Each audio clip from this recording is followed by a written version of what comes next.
Okay, so this is going to be a really weird recording because the audio of this file actually got corrupted, so I'm doing this kind of after the fact and coming back and just trying to narrate over what I had said, which is hard because I deleted the notes because I thought I was done with this video. Okay, so without further ado, this video tutorial is going to cover vocabulary, and it's probably pretty obvious to anyone who writes that words are important, right? But it's almost always underestimated how important they are, right? So, but if you consider the fact that, Tolkien built his worlds from creating a language, right? And how, I guess, landmark A Clockwork Orange was when it created its own kind of Russian pidgin language, right? To evoke a certain kind of world. So to consider these things a little bit more deeply, I want to invite you to look at this case study, right? So the question is what you would call a non-biological humanoid machine in your universe. So I threw up some options for you to start. Obviously, it's not an exhaustive list, but these are maybe the most popular ones, right? So let's consider android/droid. This one is pretty far removed from humanity, especially when you neuter the word. Android literally is a masculine form, right? It's where you can get words like androgynous, androgens, anthropomorphize, those kinds of things, right? You may not have noticed that, but your brain did. So when you remove that beginning part to it, you effectively neuter that word, right? The feminine of an android would be a gynoid. It's pretty rarely used, but let's see. Next, we've got robot or bot. Pretty sexless as well. Maybe kind of calls to mind a mindless programmatic existence, right? We do have robots in real life, and we might encounter bots on dating apps or, maybe bots who send you spam emails or things like that, right? So, we do have robots in everyday life as well, like Roombas and stuff. There are self-driving cars that are trying to be good robots for us, but they're pretty non-human, right? So, next I have synthetic. So something that kind of refers to a fake, right? Like a convincing replacement for the real thing, but not, genuine in a way, right? So synthetic materials are meant to sort of make up for a lack of the real thing. And there are, of course, these nice little sibilant sounds, right? Kind of always a little bit sinister, seditious, insidious, things like that. That's why the House of the Malcontents is called Slytherin, right? So replicant is a term that is pretty universe specific. I'm pretty sure it's trademarked, so I don't think you're allowed to use it. But the reason why you are actually allowed to use some of the other words is because they are actual dictionary words and you can't really copyright those. So, if you want more information about that, email me, please. But replicant is a really interesting one because it is a fake word, a created word, right? But it is really interesting to consider its origins from like a replica, which is, definitely something that is a poor imitation of something, right? Like a forgery or something that tries to supplant the original, but isn't really real or authentic or genuine, right? It's also sometimes a copy of something, which by its definition is not original. So that's one thing to consider. Next we have automaton or a mechanical, which kind of has a more antiquated feel to it, something you are more likely to see in a steampunk work, but also still kind of like basic or mindless even, that follows its programming pretty closely, right? Skin job is another one that's both clearly derogatory and solidly in the Blade Runner universe, so, probably something you can't use maybe. But it sort of evokes, something that's trying to pretend to be human but isn't doing a very good job, probably. There's also some other terms that are, universe-specific contextual words like Cylon, Terminator, Fembot, artificial human, or a Westworld host, and that kind of thing. But, you know, we usually have some words that are reserved for machines with organic parts as well, so cyborg and bionic are some options there. But so when you start to look at even, you know, this choice, you can start to see where your vocabulary is a place where you can start to layer in meanings and backstories and conflicts, and all without using too many words, right?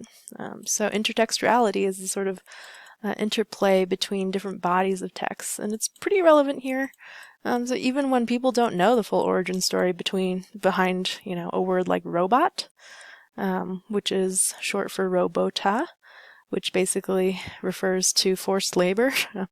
It's impossible, you know, today to think of a word like droid without thinking about, you know, R2-D2. And you can't say bot without thinking about Twitter bots, right?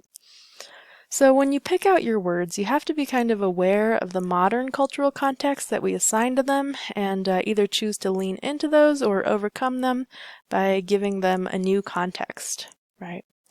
So I have today 2 sites that should help you do that. I don't know what I'm talking about here, but eventually I will move on to those sites.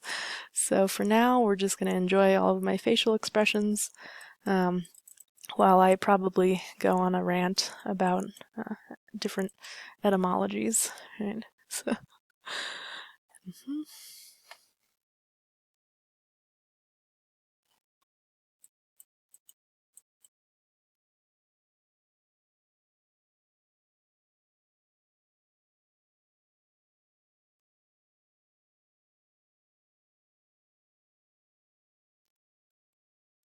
Okay, so here we're on Etym Online, etymonline.com.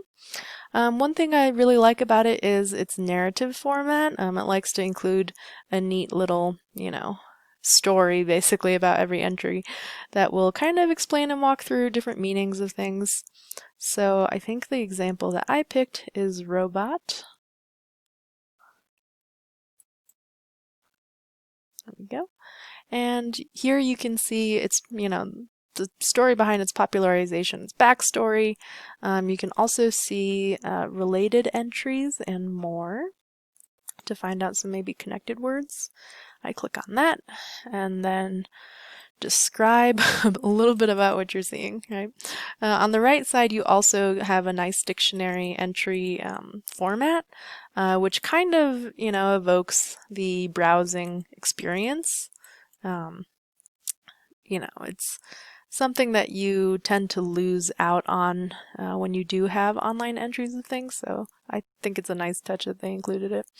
But, you know, the way that people work is you click on one thing and then you click on another thing, and, you know, it's kind of like the whole Wikipedia rabbit hole, right? You start to learn about one thing and then jump to another and jump to another. And maybe you start looking at their roots and diminutives and experimenting with those and, you know, coming up with something unique for your universe, right? Some common abbreviations they use that I'm highlighting right now is PIE, which is Proto-Indo-European root. So OED is Oxford English Dictionary, and so on. But you'll start to notice the patterns once you use it a little bit. So. Of course, these entries aren't, you know, going to be the end-all, be-all of etymology, right?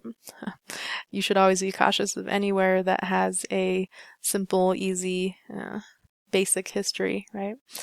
As discussed earlier, when you smooth things over, you kind of lose a lot of the finer details, right? So keep a healthy skepticism, but it is nice to also use it to kind of check out lesser known words, lesser used words as well, because they often have fewer existing complications, right? And secondary meanings. Yeah. So you might use something like an augmented human to mean someone who has cybernetic add-ons, but augmentation typically isn't used today other than for like plastic surgery, maybe.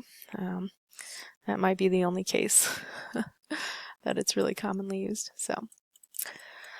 So consider some lesser known words, and sometimes you also might want to look at words borrowed from other languages, or even, full phrases or sentences or poems in other languages as well.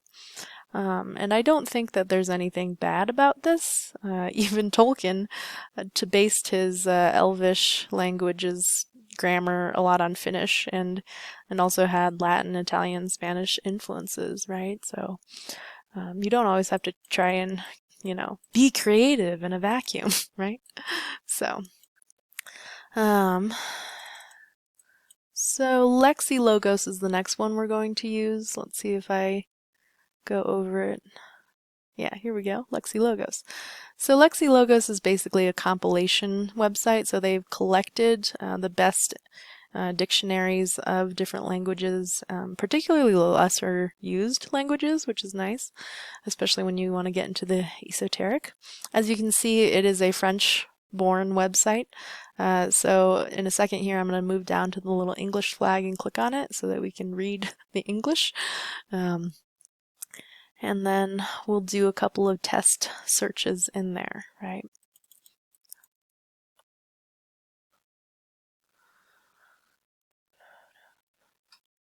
When am I going to do it? Let's see.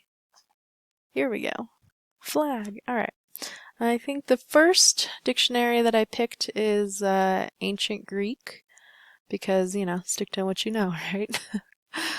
And here you'll notice that there are a few different options. It looks like there are a lot of options, but there aren't really. There are only two options essentially for English to Greek, which are Woodhouse and Perseus Tufts. All the other ones are, typically probably going to be the opposite of what you want if you're starting from Greek. So Perseus Tufts is one of my favorite ones.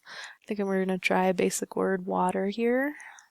And you'll see a wonderful list of 380 entries, right?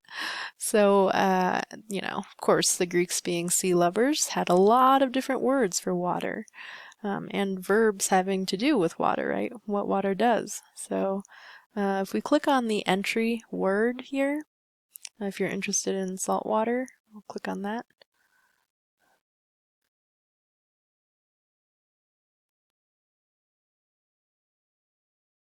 And you'll see the syntactical information there. One of the big things about languages like this are that there's a big emphasis on tense, voice, and person, number, mood, and that kind of thing. So those are all the abbreviations that you see there. That's syntactical information. Probably won't need it unless you do want to learn some basics of Latin or Greek grammar. If you click on a dictionary, like I just did, LSJ, this shows you not only the definitions, but also every location in which that word was used, right? This is a huge feat. It was basically the work of, thousands of scholars, mostly Germans, in the 19th and 20th century, who basically wrote down every single word on a scrap of paper and cross-referenced each reference, right, of that word and its use.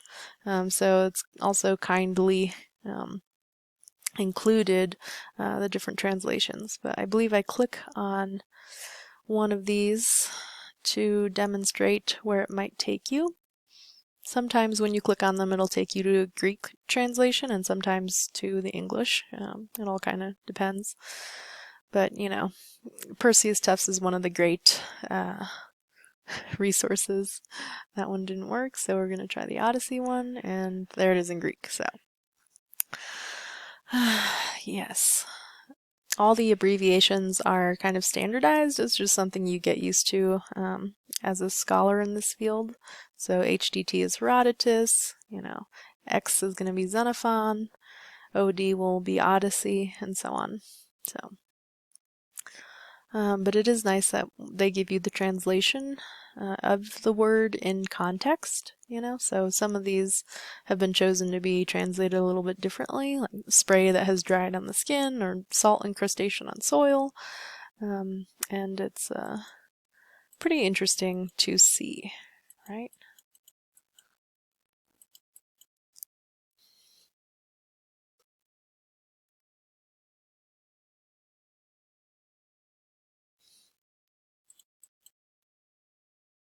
Oh, if you did want to find the English, and if they gave you the Greek, you could copy and paste that citation, because that gives you the book and line number. So let's try another one. I think I chose Ancient Egyptian, so this will look very different, you know? It's now just a list, kind of collected resource, right? So the first one is hieroglyphs.net,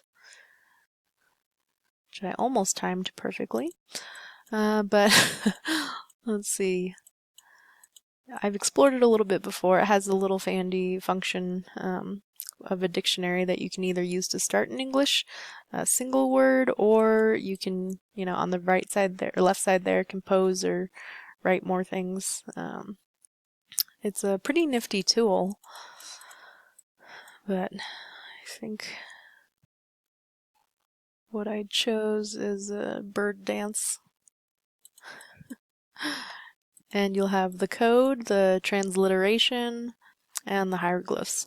If you were to copy the codes, you can go back through and paste those codes directly into the compose box, or the write box, yeah, and get that output that you had. So you can string together different hieroglyphs. So all of those sites are going to be just a little bit unique and different, but if you do need specific grammatical advice for one of my languages, like Latin or Greek, if you wanted to compose something, I would definitely recommend emailing me.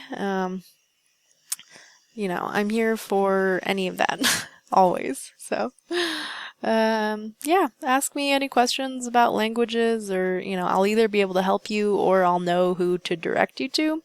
This is my job, so please, please email me if you have questions, all right? And of course, this is a general advice video, so, you know, it's kind of one size fits most, and, you know, if you have specific topics that you want to get into, just go ahead and email me. That is it for this video.